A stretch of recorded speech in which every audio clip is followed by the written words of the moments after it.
કરુણા અભિયાન દ્વારા પતંગની દોરીથી ઘાયલ થયેલા પક્ષીઓને બચાવાયા। દર વર્ષની જેમ આ વર્ષે પણ ખંભાત શહેર એટલે કે નવાબી નગરીમાં મકર સંક્રાંતિ એટલે ઉત્તરાયણનો તહેવાર રંગેચંગે મનાવવામાં આવ્યો। આ દરમિયાન પતંગની કાચવાળી શિક્ષણ દોરીમાં પક્ષીઓ ફસાઈ જતા ખૂબ મોટી સંખ્યામાં પક્ષીઓ ઘાયલ થયા હતા।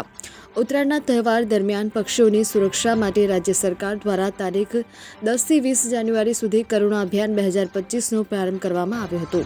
આ અંતર્ગત ખંભાત શહેરમાં પશુપાલન વિભાગ તથા વન વિભાગના કર્મચારીઓ અને બોરીવલી ખંભાતથી જૈન મિત્ર મંડળના સંયુક્ત પ્રયાસથી તારીખ 14 તથા 15મી જાન્યુઆરી એમ 2 દિવસમાં ખંભાત શહેર અને ખંભાત ગ્રામ્યમાંથી પતંગની કાચવાળી તીક્ષ્ણ દોરીથી ઘાયલ થયેલા પક્ષીઓને વિવિધ ટીમો તથા સ્થાનિક લોકો દ્વારા રેસ્ક્યુ કરીને ખંભાત 3 દરવાજા ખાતે આવેલ કાપડિયા હાઈસ્કૂલમાં બનાવેલા તત્કાલીન દવાખાનામાં અને ખંભાતના 3 દરવાજા ખાતે આવેલ પશુ ચિકિત્સાલયમાં જે તે ઘાયલ થયેલા પક્ષીઓને લાવવામાં આવ્યા હતા।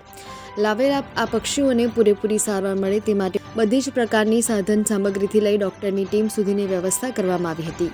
આવેલા ઘાયલ પક્ષીઓનું પશુ ચિકિત્સાલયને ડોક્ટર ડોલર ચૌહાણ તથા ડોક્ટર રુચિક આંજણા દ્વારા પશુપાલન ખાતાના કર્મચારીઓ વન વિભાગના કર્મચારીઓની મદદ લઈ અને તેમને સારવાર પૂરી પાડવામાં આવી હતી, જેમાં 38 કબૂતર, 2 પોપટ, 5 કાગડા, 1 હોલો, 13 પીરી ચોચ ડેક, 10 બગલા, 12 કાંકણસાર, 5 ચકલી, 10 સમડી, 5 તીતર, 5 પાટણ ટીટોડી, 2 ટીટોડી, 3 મોર એમ 100 કરતાં પણ વધારે ઘવાયેલા પક્ષીઓને ખંભાત પશુ ચિકિત્સાલય તથા ફોરેસ્ટ વિભાગ તથા બોરીવલી ખંભાતથી જૈન મિત્ર મંડળ દ્વારા ટ્રીટમેન્ટ આપી અને નવજીવન બક્ષ્યું છે।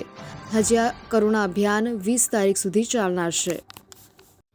જી, આપનો પરિચય? મારું નામ ડૉક્ટર રુચિક કુમાર રાજેન્દ્રભાઈ આંજણા, પશુ ચિકિત્સા અધિકારી જલસણ। હા, 2 દિવસ જે ઉત્તરાયણ દરમિયાન જે પશુ પક્ષીઓને દોરીથી ઘવાયા હતા, તો તેમને આગળ સારવાર જે આપવામાં આવી, શું કહેશો? દર વર્ષની જેમ આ વર્ષે પણ સરકારશ્રી દ્વારા ઘાયલ પક્ષીઓને સારવાર મળી રહે તે માટે કરુણા અભિયાન 2025નું આયોજન કરવામાં આવ્યું હતું અને આ આયોજન અંતર્ગત પશુપાલન શાખા ખંભાત તથા તેના કર્મચારીઓ તથા વન વિભાગ અને ખંભાત શહેરમાં જૈન બોરીવલી મિત્ર મંડળ છે, ત્રણેયના સંયુક્ત પ્રયત્ન દ્વારા 100થી ખંભાત શહેર અને ખંભાત ગ્રામ્ય એમ બંનેના મળી અને 100થી વધુ પક્ષીઓને સારવાર આપવામાં આવી હતી અને જેમાં